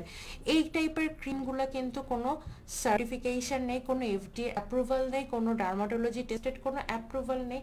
এগুলো কিন্তু কি ইনগ্রিডিয়েন্ট দিয়ে বানানো হয় আমরা কিন্তু জানি না। আবার অনেকে যেটা করেন আলি এক্সপ্রেস বা অ্যামাজন থেকে বিভিন্ন চাইনিজ প্রোডাক্টগুলো, চাইনিজ স্কিন কেয়ার যেগুলো আমরা নাম জানি না, যেগুলো হয়তো কোনো প্রোডাক্টের রেপ্লিকা, সেগুলো আমরা ইউজ করি। এই প্রোডাক্টগুলোর ইনগ্রিডিয়েন্টস লিস্ট সম্পর্কে আমাদের কোনো আইডিয়া নেই, এবং যেহেতু তারা ইনগ্রিডিয়েন্টস লিস্ট দেয় না, তো ধারণা করছে তারা ভালো কিছু হচ্ছে দেয় না। এবং আপনার স্কিন কখনোই কিন্তু রাতারাতি ফর্সা বা রাতারাতি আপনার স্পট চলে যাবে বা রাতারাতি ভালো হয়ে যাবে, এটা কিন্তু সম্ভব না। কারণ আমাদের স্কিনের যে প্রবলেমগুলো, এগুলো হয় জেনেটিক্যাল হয়, অথবা হচ্ছে আমাদের দীর্ঘদিনের কোনো ভুল অভ্যাসের কারণে, অথবা দীর্ঘদিনের হচ্ছে টেক কেয়ার না করার কারণে হয়। তো আপনি বছর বছর ধরে যেই স্কিনকে খারাপ করে আসছেন, আপনার সেটা একদিনে বা এক সপ্তাহে বা এক মাসে সেই স্কিন এত বছরে 15-20 বছরের প্রবলেম হচ্ছে ক্রিয়েট করা প্রবলেম এক মাসে সলভ হয়ে যাবে, এটা কিন্তু কখনোই সম্ভব না। তাই যারা বিভিন্ন শর্টকাট সলিউশনের জন্য এইসব গড়ি, চাঁদনি এই ধরনের ক্রিম ইউজ করবেন, তাদেরকে আমরা বারবারই বলছি যে এগুলো থেকে আপনারা 100 হাত দূরে থাকবেন। কারণ এগুলো আমাদের জন্য, যে কোনো স্কিনের জন্য এগুলো খুবই হার্মফুল। এবং এগুলো ইউজ করে, এগুলো আমাদের কিভাবে কাজ করে, এগুলো কাজ করে আমাদের স্কিনের যে 7 লেয়ার আছে, এই একটা একটা করে লেয়ার ওগুলো রিমুভ করে আপনার স্কিনকে সাদা করে। আপনার পুরো স্কিনের উপরের লেয়ারটাকে ও রিমুভ করে ফেলবে, নতুন যে স্কিনটা সেটা হচ্ছে গিয়ে সাদা থাকবে। তাই আপনার হচ্ছে ওইটা মনে হবে আপনি ফর্সা হয়ে গেছেন। আবার ওটা ইউজ করা বন্ধ করে দেন, দেখবেন কিছুদিনের মধ্যে আপনার স্কিন আবার আগের জায়গায় ফেরত আসছে। তখন আপনারা কি করবেন, আবার ইউজ করবেন, আবার হচ্ছে লেয়ার রিমুভ করবেন। এরকম করতে করতে আপনি আপনার স্কিনকে কিন্তু পাতলা করে ফেলছেন। এবং যখন লাস্ট লেয়ারে চলে যাবে, তখন যেটা হবে আপনার স্কিন এত পাতলা হয়ে যাবে যে যাই ইউজ করবেন আপনার স্কিন রিঅ্যাক্ট করবে। সূর্যের আলোতে গেলেই আপনার স্কিন জ্বালা পোড়া শুরু করবে এবং কোনো প্রোডাক্টই আপনার স্কিন স্যুট করবে না। এবং তখন যেটা হবে যে আপনি যত প্রোডাক্ট ইউজ করেন, যত মেডিকেশন নেন, যত ট্রিটমেন্ট নেন, আপনার স্কিন কিন্তু আপনি আর ফেরত পাবেন না। তাই আমরা বারবারই বলছি যে এই ধরনের নট অথেন্টিক বা হচ্ছে কোনো এফডিএ অ্যাপ্রুভাল নেই, কোনো সার্টিফিকেশন নেই বা কোনো রেপ্লিকা, এই ধরনের প্রোডাক্ট ইউজ করা থেকে আপনারা দূরে থাকবেন। রুনা আপু লিখেছেন, অনেক আজে বাজে ক্রিম দিয়ে ত্বক অনেক খারাপ হয়ে গেছে, কি করলে ভালো হবে বলো আপু। যে এই যে আপু আমি একটু আগেই বললাম, হয়তো আপনি সেই গড়ি, চাঁদনি এই টাইপের ক্রিমগুলো ইউজ করে আপনার স্কিনের 12টা বাজিয়েছেন। তো অ্যাকচুয়ালি আপু যেটা আমি বলবো সেটা হয়তো আপনার ভালো নাও লাগতে পারে, যে আপনার স্কিনে এখন 90% প্রোডাক্টই আপনার স্কিনে স্যুট করবে না। আপনার যেই ধরনের প্রোডাক্টই, কোনো ধরনের অ্যাক্টিভ ইনগ্রিডিয়েন্টসে আপনার স্কিনে স্যুট করবে না। সো এখন আপনি যেটা করতে পারেন, আপনার অ্যাকচুয়ালি করার কিছুই নেই, বাট তারপরেও হচ্ছে গিয়ে যেটুকু আপনি প্রোটেক্ট করতে পারেন সেটা হচ্ছে আপনি একদমই ভেগান, একদমই হচ্ছে ডার্মাটোলজি টেস্টেড কোনো অ্যাক্টিভ ইনগ্রিডিয়েন্টস নেই এরকম প্রোডাক্ট ইউজ করবেন, এবং যত তাড়াতাড়ি সম্ভব একজন ডক্টর কনসাল্ট করবেন। আফরোজা মোমো বলেছেন, আপু আমার স্কিন অনেক ড্রাই, মেকআপ একদম বসে না, কি প্রোডাক্ট ইউজ করব? আপু আপনার স্কিন যেহেতু অনেক ড্রাই, আমি ধারণা করছি আপনার মেকআপে জায়গায় জায়গায় সাদা সাদা ছোপ ছোপ থাকে এবং একটু পর পর হচ্ছে অতিরিক্ত ড্রাইনেসের জন্য মেকআপ ফেটে যায়। আপনার হয়তো এই প্রবলেমটাই হচ্ছে। তো সেই কেসে আমি আপনাকে যেটা বলতে পারি, একটা ভালো ড্রাই স্কিনের জন্য ডেডিকেটেড একটা ময়শ্চারাইজার ইউজ করবেন। আপনি মেকআপের 15-20 মিনিট আগে হচ্ছে সেই ময়শ্চারাইজারটা দিবেন, এবং তারও আপনি ময়শ্চারাইজার দেওয়ার পরে আপনার যদি স্কিন অনেক ড্রাই হয়, আপনি যেটা করতে পারেন, একটা ভালো শীট মাস্ক ইউজ করতে পারেন মেকআপের আগে। শীট মাস্কে খুবই কনসেন্ট্রেটেড ময়শ্চারাইজিং এসেন্স থাকে। তো আপনি শীট মাস্কটা 10-15 মিনিট মুখে দিলে যখন ওটা রিমুভ করবেন, তখন আপনার স্কিনটা খুবই ডিপলি হাইড্রেটেড হবে, এবং তারপর আপনি যখন মেকআপটা ইউজ করবেন, দীর্ঘক্ষণ মেকআপটা লং লাস্ট হবে। রেখা আপু লিখেছেন, নোজে অনেক white head and black heads হয়, লিপ অ্যান্ড স্কিন ব্ল্যাক হয়ে গেছে, চিন ব্ল্যাক, কি করতে হবে? আপু আপনার যেহেতু স্কিন চিন এবং হচ্ছে বিভিন্ন জায়গাগুলো ব্ল্যাক হয়ে যাচ্ছে, আপনি একটু চেক করবেন যে আপনার ওয়েটটা রিসেন্টলি বাড়ছে কিনা বা কমছে কিনা। অনেক সময় বিভিন্ন হরমোনাল কারণে যদি আপনার ওয়েট অনেক কম বেশি হয়, তাড়াতাড়ি করে হচ্ছে বাড়ে কমে, কম সময় অনেক বেড়ে যাবে, কম সময় অনেক কমে যায়, তখন কিন্তু এই ডার্ক প্যাচেসগুলো হুট করে দেখা দেয়। তো এই ধরনের হলে আপনি অবশ্যই আপনার হেলথ নিয়ে একটু কনসিয়াস হবেন। আর হোয়াইট হেডস অ্যান্ড ব্ল্যাক হেডসের জন্য আমি আপনাকে সাজেস্ট করব, যদি আপনার স্কিন সেন্সিটিভ না হয়ে থাকে, আপনি BHA ইউজ করবেন এবং একটু উইকলি একটা ভালো স্ক্রাব দিয়ে, মাইল্ড স্ক্রাব দিয়ে স্ক্রাব করবেন। আচ্ছা, তো আমরা হচ্ছে গিয়ে আমরা নেক্সট ডিশে চলে যাই, পরে একটু পরে আমরা আবার হয়তো আপনাদের প্রশ্নগুলো নিব। আমাদের নেক্সট যেই ভুল ধারণা নিয়ে বা মিথ নিয়ে বা মিস্টেক নিয়ে আমরা কথা বলবো, সেটা হচ্ছে যাদের ড্রাই স্কিন বা চামড়া উঠে যাচ্ছে বা ফ্লেকি স্কিন আমরা যেটা বলি, তাদের স্কিনে স্ক্রাব ইউজ করাটা উচিত নাকি উচিত না। কারণ আমি অনেকেই দেখেছি, যখনই চামড়া ওঠে তখনই বিভিন্ন কেমিক্যাল পিলিং ক্রিম দিয়ে অথবা স্ক্রাব দিয়ে খুব মানে হচ্ছে ফ্রিকোয়েন্ট স্ক্রাব করেন, যাতে সেই সেলগুলো যে উঠা চামড়াগুলো সেগুলো যাতে একদমই উঠে যায়। এটা কিন্তু একদমই করা উচিত না। তার কারণ হচ্ছে, আপনার স্কিন থেকে যখন এরকম চামড়া উঠছে বা যখন এরকম ফ্লেকি হয়ে যাচ্ছে, এটার কিন্তু একমাত্র রিজন হচ্ছে আপনার স্কিন খুবই ডিহাইড্রেটেড। তখন আপনাকে যেটা করতে হবে, খুব ভালো একটা হাইড্রেটিং ময়শ্চারাইজার বা হাইড্রেটিং ক্রিম ইউজ করতে হবে, এবং সেই সাথে আপনাকে প্রচুর পরিমাণ পানি পান করতে হবে, যাতে আপনার স্কিন ডিপলি হাইড্রেটেড হয়। সেটা না করে আপনি যদি, কারণ আপনার এই যখন ফ্লেকি স্কিন, যখন আপনার চামড়া উঠে আসছে, তখন আপনার কিন্তু নতুন যে চামড়া সেগুলোই উঠছে, আপনার কিন্তু ডেড স্কিন সেলগুলো উঠছে না। কারণ ডেড স্কিন সেল নর্মালি উঠে থাকে না, ডেড স্কিন সেলগুলো নর্মালি হচ্ছে জায়গায় জায়গায় ব্ল্যাক প্যাচ ক্রিয়েট করে থাকে, কখনো রকম ওঠা খুব কমই থাকে। তো যখন আপনার স্কিন এরকম চামড়া উঠে যাচ্ছে বা ফ্লেকি হয়ে যাচ্ছে, তখন চান্স আছে যে আপনার নতুন স্কিনগুলো অতিরিক্ত ড্রাইনেস বা ডিহাইড্রেশনের কারণে এরকম উঠে যাচ্ছে। তো তখন যদি আপনি আরো অতিরিক্ত স্ক্রাবিং করেন, তখন আপনার স্কিন কিন্তু আগের থেকে অনেক বেশি সেনসিটিভ হয়ে যাবে, এবং সেই সেনসিটিভ স্কিনে আপনার কিন্তু যে কোনো ধরনের এজেন্ট কিন্তু রিঅ্যাক্ট বেশি করবে। তাই যাদের এরকম ফ্লেকি স্কিন, তারা চেষ্টা করবেন হচ্ছে ভালো কোনো ময়শ্চারাইজার ইউজ করতে বা ভালো শীট মাস্ক ইউজ করে স্কিনকে ডিপলি হাইড্রেট করতে, বেশি করে পানি খেতে, পর্যাপ্ত ঘুমাতে, কিন্তু তার বদলে আপনি কিন্তু অবশ্যই বেশি বেশি স্ক্রাবিং করবেন না। আচ্ছা, এটা নিয়ে আমি আরেকটা বলতে চাচ্ছি, যে হচ্ছে অনেকে যেটা আছেন বুঝে উঠতে পারেন না যে হচ্ছে ফিজিক্যাল স্ক্রাব ইউজ করবেন নাকি কেমিক্যাল এক্সফোলিয়েটর ইউজ করবেন। তো ফিজিক্যাল স্ক্রাবটা অ্যাকচুয়ালি কখন লাগে, যখন হচ্ছে গিয়ে যাদের স্কিন নর্মালি, কখন ফিজিক্যাল স্ক্রাব যেটা বা আমরা ওই দানাদার স্ক্রাব যেটাকে বলি, সেটা কিন্তু যখন অ্যাক্টিভ অ্যাকনে আছে, তখন কিন্তু কখনোই ইউজ করা উচিত না। বেসিক্যালি কেমিক্যাল স্ক্রাব আর ফিজিক্যাল এক্সফোলিয়েটর, এই দুইটার মধ্যে পার্থক্যটা কি? দুইটার কাজ কিন্তু সেম, এক্সফোলিয়েট করা, অর্থাৎ আপনার উপরের লেয়ারে যে ডেড স্কিন সেলগুলো আছে সেগুলোকে রিমুভ করা। তো এটা কিন্তু ফিজিক্যাল স্ক্রাব যেটা করে, আপনার ওই ছোট ছোট দানাগুলো আপনার উপরে যে ডেড স্কিন সেলগুলো আছে সেগুলোকে রাব করে উঠিয়ে নিয়ে আসে। আর অন্যদিকে কেমিক্যাল এক্সফোলিয়েটর যেটা করে, সেটা হচ্ছে আপনার স্কিনের এই ডেড স্কিন সেলগুলোকে স্কিন লেয়ার থেকে কেমিক্যালি হচ্ছে ওটাকে রিমুভ করে বের করে নিয়ে আসে। তো এই কারণে আপনারা হচ্ছে স্কিন টাইপ বুঝে ফিজিক্যাল এবং কেমিক্যাল এক্সফোলিয়েটর এটা ইউজ করবেন। অ্যাক্টিভ অ্যাকনেতে কখনোই ফিজিক্যাল এক্সফোলিয়েটর ইউজ করা উচিত না, কারণ এতে যেটা হয়, আপনার ওই দানাগুলো ওই অ্যাকনের উপরে পড়লে অনেক সময় আপনার অ্যাকনে ফেটে সেটা চারপাশে ছড়িয়ে যাওয়ার ভয় থাকে। আবার কেমিক্যাল এক্সফোলিয়েটরটা যাদের খুব বেশি সেনসিটিভ স্কিন, যাদের হয়তো স্কিন যে কোনো ধরনের এজেন্টে হচ্ছে রিঅ্যাক্ট করে, তাদেরকে একটু অ্যাভয়েড করে চলাই উচিত, কারণ কেমিক্যাল রিঅ্যাকশন হচ্ছে সেটা হয়তো আপনার স্কিন নাও হচ্ছে সহ্য করতে পারে, বা আবার যাদের একটু এজ স্কিন, যাদের হয়তো স্কিনটা একটু ঝুলে পড়া শুরু করছে বা রিঙ্কেল হওয়া শুরু করছে, তাদের কিন্তু আবার ফিজিক্যাল স্ক্রাবটা অ্যাভয়েড করা উচিত, কারণ এরকম স্ক্রাবিং এর কারণে আপনাদের কিন্তু আরো স্কিনটা নিচের দিকে ঝুলে পড়বে। আবার অনেক সময় আমরা কিন্তু যে কোনো ধরনের প্রোডাক্ট অ্যাপ্লাইয়ের সময় আমরা আমাদের অ্যাপ্লিকেশন টেকনিকের জন্য ভুল করে থাকি। অনেক সময় আমরা নিচের দিকে ঘষতে থাকি, নিচের দিকে ঘষলে কিন্তু আপনার স্কিনটা নিচের দিকে ঝুলে যাবে। এই জন্য আপনি স্ক্রাবিং বা ময়শ্চারাইজার যেটা যখন ম্যাসাজ করবেন, তখন আপনারা কখন খুব জোরে জোরে ঘষাঘষি না করে আপনারা সার্কুলার মোশনে দিবেন এবং আপওয়ার্ড ডিরেকশনে দিবেন। এবং ময়শ্চারাইজার বা যে কোনো ধরনের ক্রিম টাইপের জিনিসগুলো অ্যাপ্লাই করার সময় আপনারা জোরে জোরে ঘষাঘষি না করে আগে হাতে ভালো করে হচ্ছে ঘষে তারপরে আস্তে আস্তে করে ট্যাপ করবেন। কখনোই আপনারা একদম ক্রিমটা ডিরেক্ট নিয়ে এরকম করে জোরে জোরে ঘষাঘষি শুরু করবেন না। এতে যেটা হবে আপনার স্কিনটা নিচের দিকে ঝুলে যাবে, রিঙ্কেল পড়ে যাবে, শ্যাগি হয়ে যাবে। আবার অনেকে আবার এই ভুলটাও করেন যে বিভিন্ন ধরনের ফেস মাস্ক বা হচ্ছে ফেস ওয়াশ করার সময় আপনারা অনেকে কিন্তু হট ওয়াটারে দিয়ে হচ্ছে আপনারা ফেস ক্লিন করেন।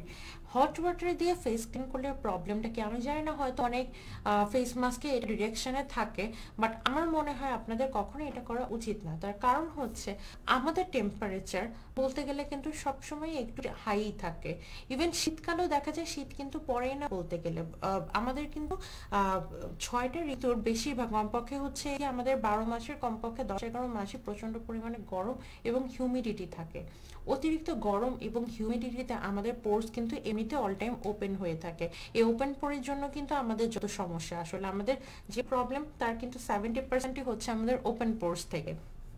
তো এই হট আর হিউমিড ওয়েদারে আমাদের পোরগুলো ওপেন থাকে এবং সে কারণে হচ্ছে আমাদের পোরগুলো কিন্তু বড় হয়ে যায় আস্তে আস্তে। এর উপরে আপনারা যখন গরম পানি ইউজ করছেন বা হট ওয়াটার ইউজ করছেন, আমাদের পোর কিন্তু আগে থেকে আরো বেশি ওপেন হয়ে যাচ্ছে। সো আমাদের প্রবলেম কিন্তু আরো বাড়ছে। আমাদের প্রবলেমের সলিউশন হচ্ছে আমরা আমাদের পোরটাকে যত ভালো ক্লিন রাখতে পারবো এবং যতটা ছোট বা শ্রিঙ্ক করে রাখতে পারবো। সো দ্যাটস ওয়াই আপনারা যখন গরম পানি ইউজ করছেন আপনারা কিন্তু তার উল্টো কাজটা করছেন। হ্যাঁ আমি জানি হয়তো প্রোডাক্টের গায়ে লেখা থাকে বলে আপনারা এই কাজটা করেন, বাট প্রবলেম হচ্ছে ওই প্রোডাক্টটা হয়তো ইউকে বা ইউএস ব্র্যান্ডের। তো সেই ওয়েদারে ইউকে বা ওই সব ওয়েদারে দেখা যাচ্ছে টেম্পারেচার আমাদের মতন এত হট আর হিউমিড না, বরং তারা হয়তো একটু ঠান্ডা দেশের, এবং এই কারণে তাদের হয়তো গরম পানি বা হচ্ছে লুকওয়ার্ম ওয়াটার ইউজ করার জন্য সাজেশন দেয়া হয়। সো আমাদের ওয়েদারে কিন্তু সেই জিনিসটা এভাবে কাজ করছে না। তাই আমরা চেষ্টা করব স্পেশালি রিকমেন্ডেড না হলে কখনোই আমরা হচ্ছে গরম পানি ইউজ করব না। আর যদি ইউজ করার দরকারই হয় আপনারা কুসুম গরম পানি, যেটা হালকা পরিমাণ নর্মাল টেম্পারেচার থেকে সামান্য একটু বেশি, এরকম ইউজ করবেন। কখনোই গরম পানি একদম মুখে আপনারা দিবেন না, কারণ গরম পানি কিন্তু আপনারা ওরটাকে যেমন ওপেন করে ঠিক তেমনি আপনার স্কিনের যে লেয়ার সেটাকেও কিন্তু ক্ষতিগ্রস্ত করে। সো দ্যাটস ওয়াই অতিরিক্ত গরম পানি ইউজ করা থেকে আপনারা দূরে থাকেন এবং স্কিন টেম্পারেচার আপনারা যতটা পারবেন লো রাখবেন। তার জন্য হচ্ছে যদিও বা আপনাকে কোনো ফেস মাস্ক ইউজ করার জন্য মানে রিমুভ করার জন্য গরম পানি ইউজ করতেও হয়, আপনারা তার পরপরই কিন্তু একটু ঠান্ডা পানি স্প্ল্যাশ করে নেবেন অথবা একটু বরফ মাসাজ করে নেবেন। এছাড়া যে কোনো স্ক্রাব বা মাস্কের পরেই আপনারা কিন্তু পোর এরিয়াতে বরফটা একটু আইস যদি আপনারা রাব করেন, আপনার পোরগুলো বড় থেকে শ্রিঙ্ক হয়ে যাচ্ছে এবং আপনার স্কিন টেম্পারেচারও কমে যাচ্ছে। সো স্কিন টেম্পারেচার যত আপনার কম হবে তত কিন্তু আপনাদের ব্রেকআউটটা কম হবে। ফির আপু লিখেছেন বাসায় থাকলে কি সানস্ক্রিন লাগাতে হবে নাকি? হ্যাঁ অবশ্যই আপু, বাসায় থাকলেও সানস্ক্রিন লাগাতে হবে। একটু আগে আরেকজন আপুকে আমি লিখেছিলাম যে হচ্ছে বলেছিলাম যে হচ্ছে বাসায় থাকলেও আপনার ইউভিএ ইউভিবি দুইটাই কিন্তু আসলে আসতেছে। রোদ যদি সরাসরি নাও পড়ে আপনার ইউভিএ কিন্তু ঠিকই বাসার ভেতরে ঢুকছে আলোর সাথে। সো তখনও আপনাকে অবশ্যই হচ্ছে সানস্ক্রিন ইউজ করতে হবে, বাট তখন SPF 50 ইউজ না করে 35 ইউজ করেও চলবে। প্রমি আপু লিখেছেন আমার স্কিনে একদম ছোট ব্রণ ওঠে, এই ব্রণ থেকে দানা টাইপ কিছু বের হয়, এই জন্য কি করা উচিত? আপু আপনার এগুলোকে ঠিক ব্রণ বা অ্যাকনে বা পিম্পল বলে না, এগুলাকে বলে হোয়াইট হেডস বা র্যাশ। এগুলোর জন্য আপনি যেটা করবেন, আপনি BHA এই অ্যাক্টিভ ইনগ্রিডিয়েন্টসটা যদি আপনার স্কিনে প্যাচ টেস্ট করে আপনি হচ্ছে গিয়ে এটা ইউজ করে চেষ্টা করতে পারেন। এটা আপনি হচ্ছে একদম ফেস ওয়াশ করে ফেসটাকে ক্লিনস করে আপনি অ্যাক্টিভটা হচ্ছে BHA এটা হচ্ছে কি আপনি স্কিনে লাগাবেন এবং তারপরে কিছুক্ষণ ওয়েট করে আপনি আপনার ময়শ্চারাইজার বা সেরাম লাগাবেন। আশা করি কিছুটা হলেও হেল্প হবে। ইয়াসমিন আপু লিখেছেন, আমি বর্তমানে দ্য বডি শপের vitamin C daily polish face wash 2-3 দিন ও 3 দিন টি ট্রি ওয়াশ ইউজ করি। আয়ুরের টোনার দিই, টোনার লাগলে ত্বক একটু জ্বলে। হ্যাঁ আপু, এই জন্য আপনার যত প্রবলেম কিন্তু এই টোনারটার জন্য। কারণ আয়ুরের যে টোনারটা, এটা কিন্তু আসলে কোনো টোনারই না, এটা হচ্ছে একদম পিওর অ্যালকোহল। এই জিনিসটা আপনি যখন আপনার স্কিনে লাগাচ্ছেন, আপনার স্কিন প্রচন্ড পরিমাণে ড্রাই হয়ে যাচ্ছে এবং সে সাথে আপনার স্কিনের পিএইচ অ্যাব্রাপ্টলি অনেক বেশি হচ্ছে বেড়ে যাচ্ছে, মানে আপনার যে জায়গায় থাকার কথা সেখান থেকে অনেক দূরে চলে যাচ্ছে। এই কারণে যেটা হচ্ছে, আপনি এই টোনারটা ইউজ করার পরে আপনি যে প্রোডাক্টগুলো ইউজ করছেন তার একটাও আপনার স্কিনে কোনো কাজেই লাগছে না। আর আপনার অতিরিক্ত অ্যালকোহল ইউজ করার কারণে আপনার স্কিনটা প্রচন্ড পরিমাণে ড্রাই হয়ে যাচ্ছে এবং সেন্সিটিভ হয়ে যাচ্ছে, এবং এই কারণে আপনার যে কোনো ধরনের সামান্য রিয়াকশনে আপনার স্কিনে খুব বেশি রিয়াক্ট করে ফেলছে। এই কারণে আপনার স্কিন জ্বলছে বা স্কিনের রেডনেস দেখা দিবে, বা ওর্স্ট কেসে আপনার বিভিন্ন ধরনের ব্রেকআউটও হবে। সো আপনার অ্যাকনে কিন্তু, আপনি যতদিন এই টোনারটা ইউজ করবেন ততদিন আপনার এই অ্যাকনে কিন্তু কোনো দিন ওঠা বন্ধ হবে না। সো আজকেই আপনি টোনারটা ফেলে দিবেন এবং এর বদলে আপনি একটা ভালো পিএইচ ব্যালেন্স টোনার নেবেন, তাহলে আপনার প্রবলেম কিন্তু 50%ই সলভ হয়ে যাবে। আর আপনার এসে, আমি জানি না আপনি হচ্ছে গিয়ে কোনো অয়েল ক্লিনজার ইউজ করেন কিনা, আপনার এখানে আপনি লিস্টে লেখেননি। আপনি যদি অয়েল ক্লিনজার ইউজ না করে থাকেন তাহলে একটা অয়েল ক্লিনজার ইউজ করবেন, কারণ অয়েল ক্লিনজার ইউজ না করলে আপনার স্কিনটা কমপ্লিটলি ক্লিনজ হচ্ছে না, এবং স্কিনে যখন এই মেকআপ বা ডাস্টগুলো লেগে থাকছে তখন কিন্তু সেখান থেকে ফার্দার ব্রেকআউট হচ্ছে। নাইমা আপু লিখেছেন, আমি আগে ফর্সা ছিলাম, হঠাৎ করে আমি কালো হয়ে গেছি, কি করব আপু? আপনি জানি না আপনি সানস্ক্রিনটা রেগুলার ইউজ করছেন কিনা। আপনি হচ্ছে এটা ভালো একটা সানস্ক্রিন ইউজ করুন, কারণ সানস্ক্রিন ইউজ না করলে আপনি আরো কালো হতেই থাকবেন।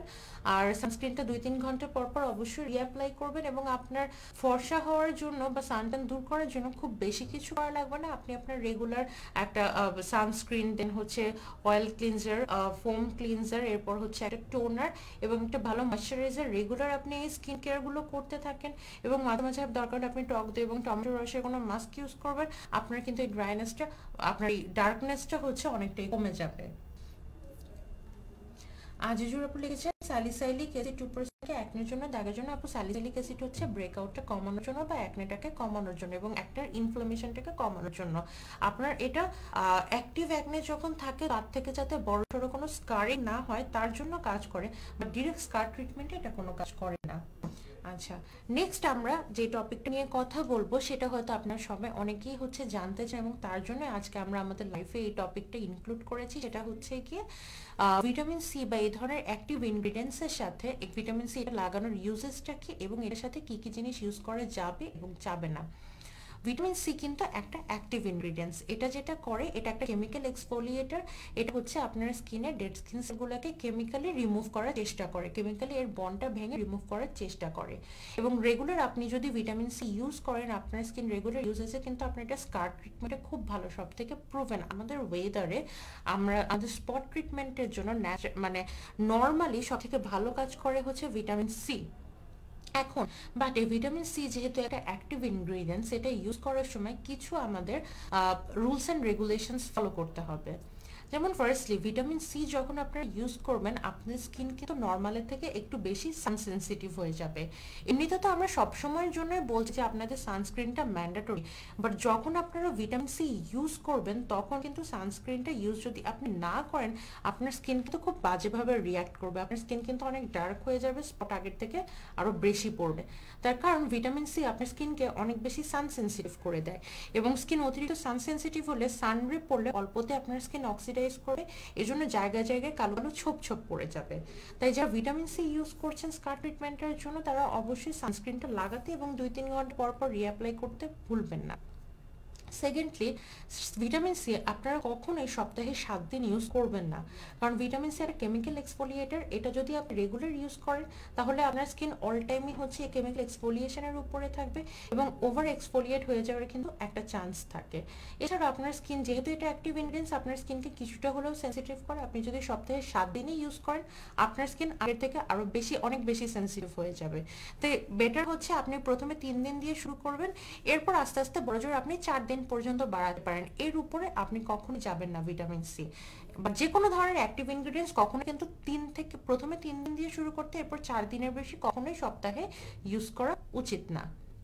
নেক্সট, ভিটামিন সি এর সাথে কিন্তু কখনোই আপনার AH এ অথবা BH এ এই ধরনের ইনগ্রিডিয়েন্টসগুলো মিক্স করা উচিত না।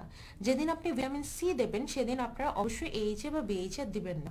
আমি জানি যেহেতু ভিটামিন সিটা কাজ করে হচ্ছে স্কার ট্রিটমেন্টের জন্য, ওয়েরাস AH এ BH এ কাজ করে হোয়াইট হেডস ব্ল্যাক হেডস এর জন্য।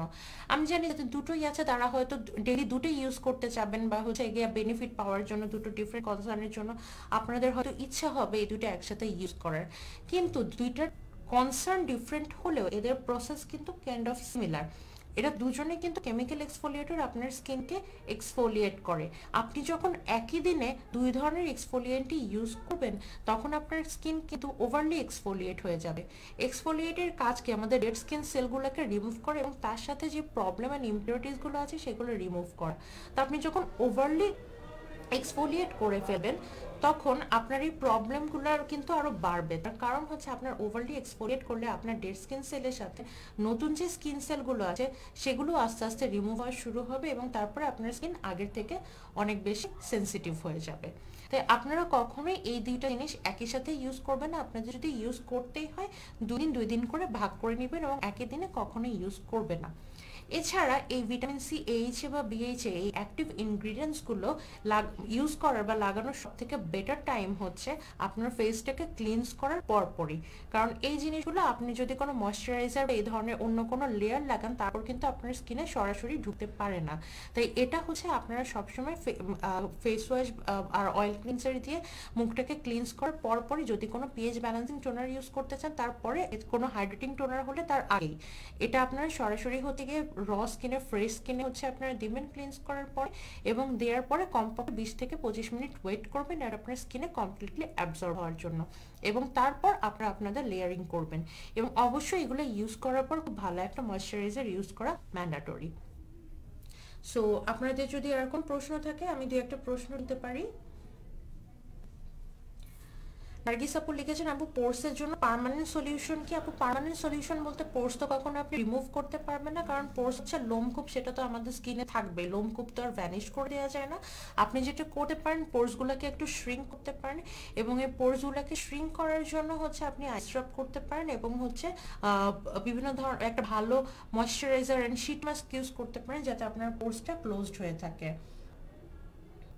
না, এমা আপু লিখেছেন, আমি সৌমিসের সানস্ক্রিন ইউজ করার পরও কালো হয়ে গেছে। আপু সৌমিসের সানস্ক্রিন কোনো সানস্ক্রিন নেই, এতে কোনো ভালো সানস্ক্রিন রিয়েজেন্ট নেই। আপনি একটা প্রপার সানস্ক্রিন ইউজ করবেন তাইলে আপনাকে কাজে দিবে। এগুলো ইউজ করলে আপনার স্কিনের ক্ষতি হতে থাকবে।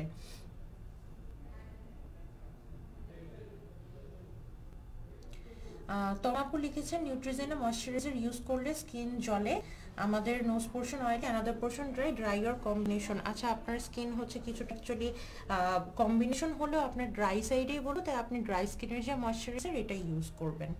সো আজকে এই পর্যন্তই, ভালো থাকবেন সবাই।